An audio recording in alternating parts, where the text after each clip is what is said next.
ఓం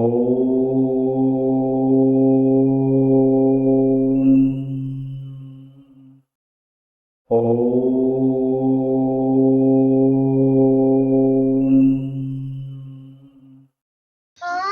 ఓం ఏకదంతాయ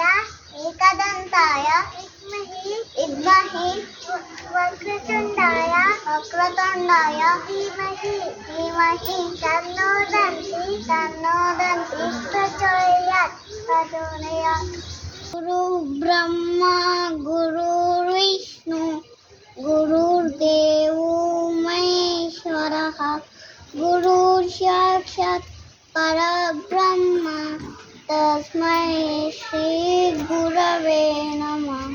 విద్యార్థులందరికీ గురు పూర్ణిమ శుభాకాంక్షలు. అజ్ఞానం అనే చీకటిని పోగొట్టి జ్ఞానం అనే వెలుగువైపు మనల్ని నడిపించే శక్తే గురువు. గు అంటే చీకటి, రు అంటే దూరం చేసేవాడు. మన జీవిత మార్గాన్ని తీర్చిదిద్దే గురువును స్మరించుకునే పరమ పవిత్రమైన రోజే గురు పౌర్ణమి.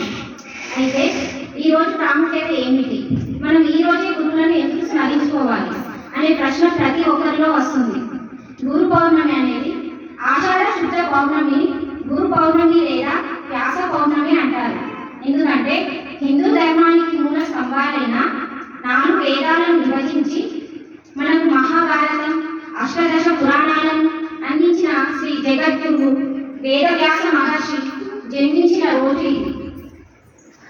ఆయన తన శిష్యులకు వేద జ్ఞానాన్ని బోధించడం ప్రారంభించిన రోజు కూడా ఇదే. అందుకే వ్యాస మహర్షిని స్మరిస్తూ వ్యాసాయ విష్ణు రూపాయ వ్యాస రూపాయ విష్ణవే నమో వై బ్రహ్మ నిలయే వాసిష్ఠాయ నమో నమః అంటూ ఈ రోజును గురు పూజగా చేస్తారు.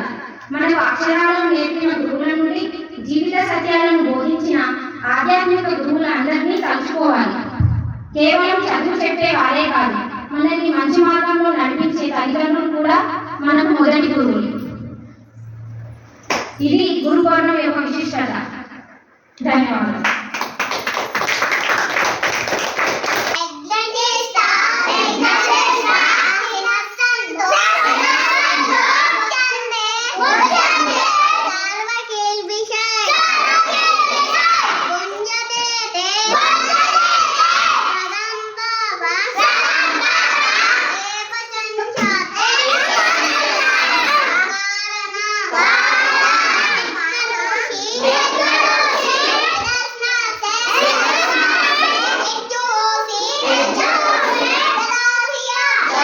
Yeah.